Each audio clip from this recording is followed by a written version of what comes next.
Hi, everyone. Good evening. My name is Michelle Falsey. I am the Crohn's and Colitis Foundation's Senior Manager of Social Media and Public Relations.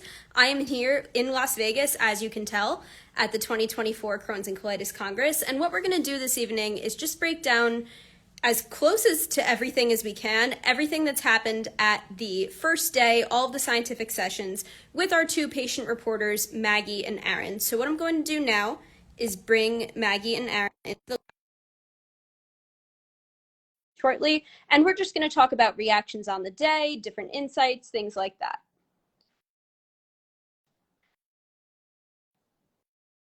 Hey, Maggie. Hi. Sorry, I I'm just like the getting my view. camera. I like your view too.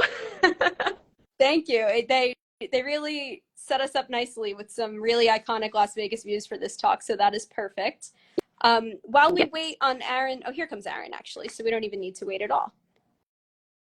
He should be connected momentarily. Hey, Aaron. Hello. We were just saying how nice all of the Las Vegas views are, so happy to Well, see you're joining in on that as well. y'all's are better than mine, but I mean, it's all city lights, so we'll take it for sure. So, okay, I mean, without further ado, for both of you, what are your just high level general reactions on the day and key takeaways? It was a lot of learning, a lot of information shared, but I feel so grateful to be immersed in it, and I know that I'm going to take away a lot when I go home. yes, same. It was a long day with a lot of information, but really, really good. I think Mag and I learned a lot in between our sessions, and we've had a lot of discussions, post sessions about stuff that we learned. But it's really good. I mean, I feel like it's just really cool to see all the effort that's being put in toward, into treating patients with inflammatory bowel disease. So very exciting day, but very long and a lot of information thrown our way. It was very good.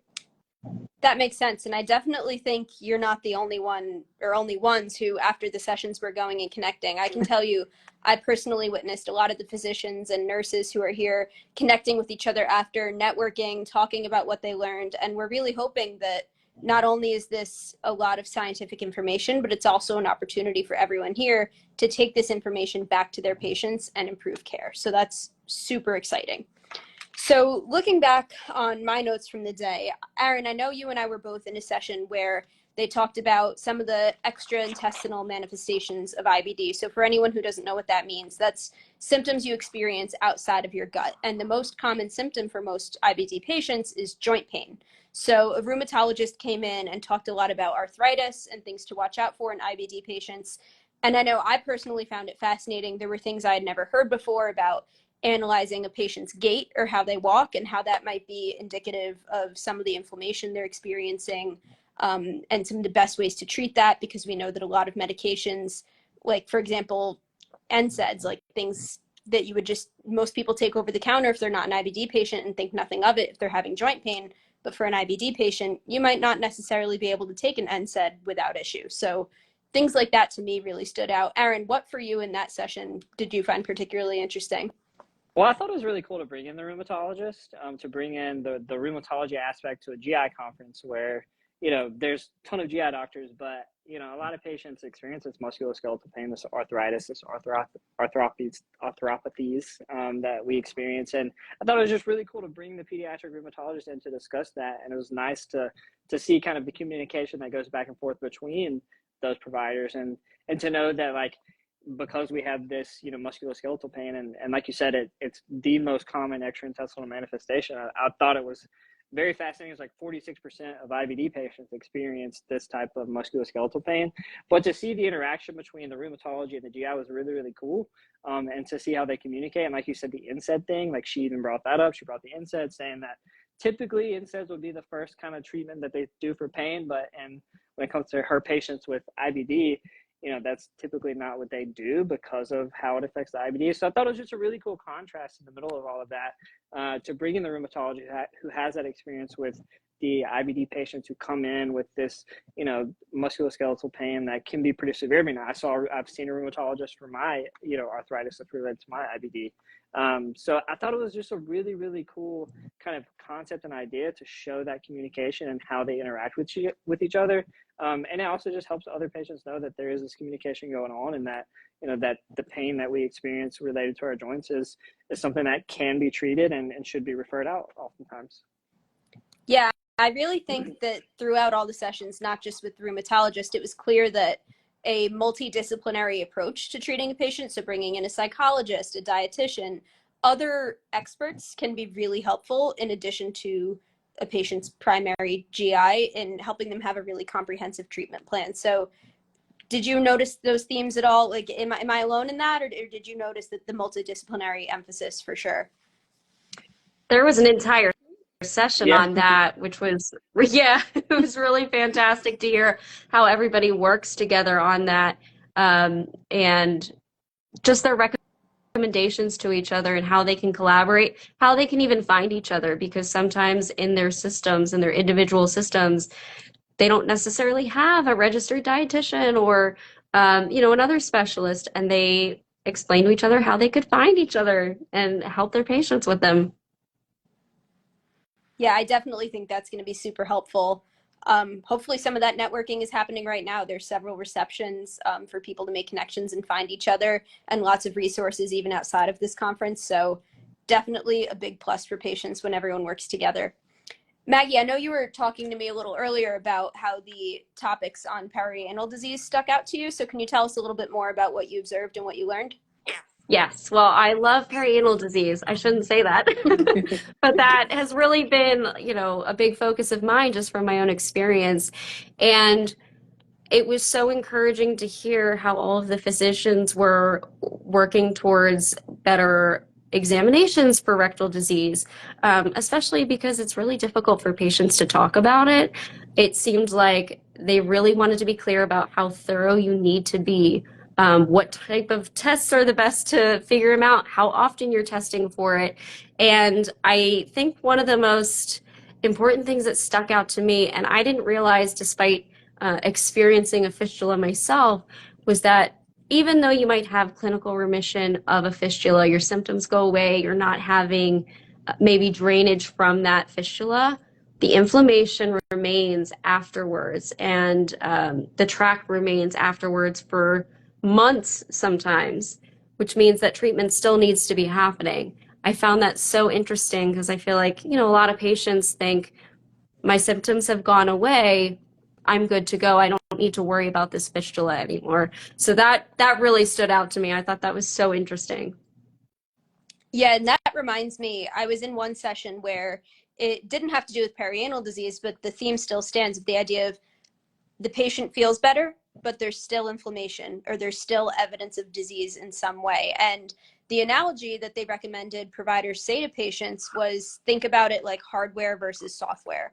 If your digestive system is your hardware, there could be a problem, or think of it like a computer mouse. If the computer mouse is broken, if there is a observable problem with your digestive tract, that's a hardware issue. But if they do a scope and everything looks great, but you're still feeling sick, that's a software problem. And there can be lots of different ways of approaching software problems, whether that be mental health interventions or other opportunities to look at the gut-brain axis. That to me, I thought was really interesting because it's such a simple, everyone has experienced some sort of IT issue. And it's really easy to think about hardware and software and the different ways you might experience an issue. But I don't know how often we think of our bodies like that. So for me, that really stuck out. What about for both of you? Yeah. Who's gonna go It doesn't first? matter. It doesn't matter to me. You go, you No, go. yeah, and I think that that's a really cool analogy, and I think that was potentially in the session that I was in, the pediatric session, because they were talking about relating that to their pediatric patients, and I think that that's very important. I think that obviously communicating with pediatric patients, especially the case study they were presenting was, I think she was like a 15-year-old maybe or something that they said, and using that analogy was like super helpful. But it was even helpful for me to think of it that way, because I think a lot of times we, as patients, do experience these symptoms that are like IBD, that mimic IBD or are the same exact symptoms. And then we go in and they're like, oh, our IBD is everything seems to be in check. So what else is going on? And that really stood out to me too, because I think that because I've been there, been in there, and when she was talking about kind of software versus hardware and how she approaches that and talks to her patients about it. And then that even leads back into the multidisciplinary approach, because they were talking about her IBD was good, their IBD was good, but there's something else going on. So it took a dietitian and some psychologists and all of these other multidisciplinary approaches to that. And like you, that really stood out to me. And I thought it was a really cool analogy to use, especially as a patient who's experienced something very similar to that. For sure. Yeah, definitely. Maggie, any final thoughts on that? Yeah, I used to work in pediatric GI, and I was a pediatric GI patient myself, so those physical symptoms are just so in your face, and it's all you can focus on.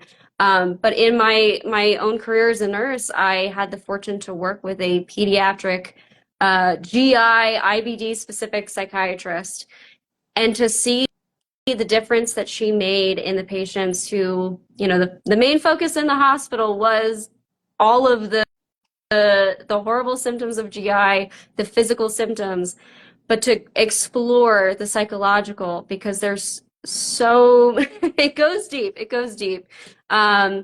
It made such a difference with just the psychologist and the GI doctors and the nurses all working together to get that patient to where they need to be, exploring all of the different symptoms, whether it was physical or psychological.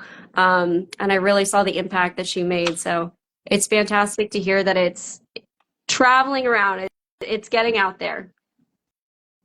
Definitely. I think the opportunities to optimize care, like you said, word is spreading. We can see it happening right in front of our eyes here in Las Vegas. And then throughout the years, this information travels back to patients across the country. We are really, really excited to see that. So I think this was a really great recap of all the scientific sessions today. And the good news is that tomorrow there's going to be even more going on. Not only do we have the scientific sessions, but there will also be poster presentations and an exhibit hall to tour around.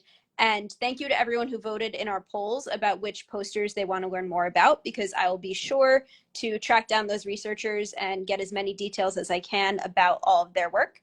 And in the meantime, just keep staying tuned for live updates. Aaron is posting, Maggie is posting, the foundation is posting on our social media channels. So if you're curious what's going on here, you can definitely follow along. And then if you'd want an even more in-depth look at the highlights from the Congress, we are going to have a session for patients called IBD Insider, and that will be on February 27th. So you can check out our website, or pretty soon we're going to be sharing the link on our social media channels to register for that. So with that, I want to wish everyone a really good evening, and I will see you tomorrow. Maggie and Aaron, thank you for joining us. Thank you. See you tomorrow. Have a good night. Y'all too. Bye. Bye.